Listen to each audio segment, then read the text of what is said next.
wild and almost unknown land in East Africa, bordered by the Sudan, Kenya, British Somaliland, Eritrea, and what used to be Italian Somaliland.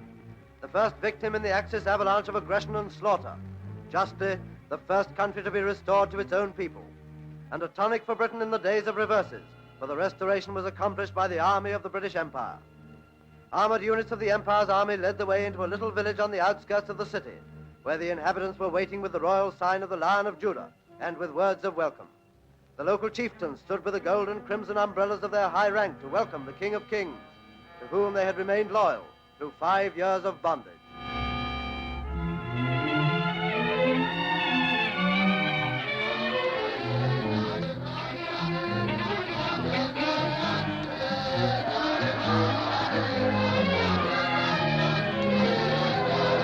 Children whose early days knew only subservience to the Italian tyrant watched the return of the Emperor's sons, the Crown Prince and the Duke of Harrah. Warriors who fought with spears against bombers and poison gas waited with their ancient symbols while the Emperor prayed in the little church, giving thanks for his return to free Abyssinia. And as he came out, there was the first burst of acclamation that was to swell to a great crescendo nearer to Addis Ababa.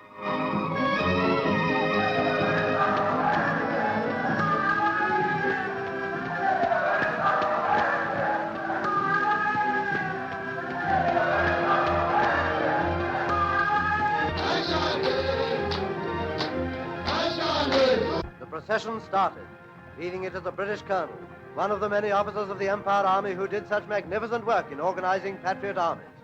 Following are the native cavalry and infantry, the fighting men of a fighting race who needed modern arms to overthrow the Italian usurper. Those arms were supplied by Britain, and this return in triumph is a promise to all who fight for freedom. The road may be long and hard and dangerous, but the prize at the end of it will be won as surely as it has been here on this day of Ethiopia's rejoicing and homage.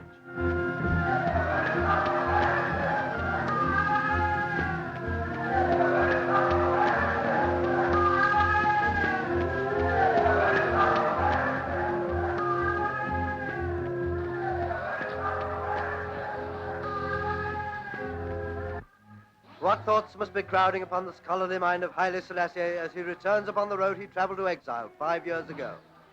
The bitterness of a struggle that was lost, the abandonment of his just cause by the great powers in the distant palace of that futile League of Nations, that unbelievably disgraceful behavior of Italians who interrupted with whistling as the Emperor put his case before the League, the lonely years in the sanctuary of Britain while he worked for this, the liberation of his unhappy people.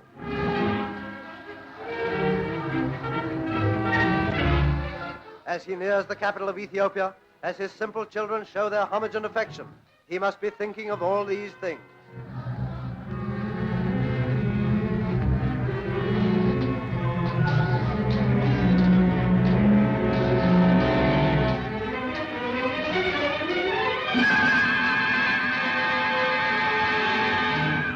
The strange but proud procession is now nearly in the capital itself. Excitement is rising in a quickening tempo as this African empire writes a page of glorious history. The weird chanting and cheering of Ethiopia reaches a climax at the gates of Addis Ababa as an emperor returns in triumph to his people.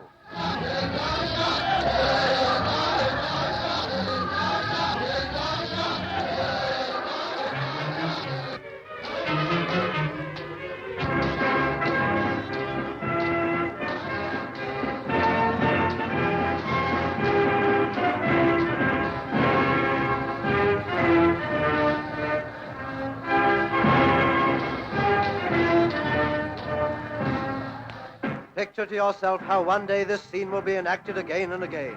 In Czechoslovakia, in Poland, in Holland, Belgium, Norway, Denmark, yes, in France too. And in gallant, glorious Greece. He was the first. Here was the moment of supreme triumph as the Emperor was greeted by the general officer commanding in Abyssinia, General Cunningham. Nigerian troops were guard of honor after their victorious campaign. African guns fired a 21-gun salute.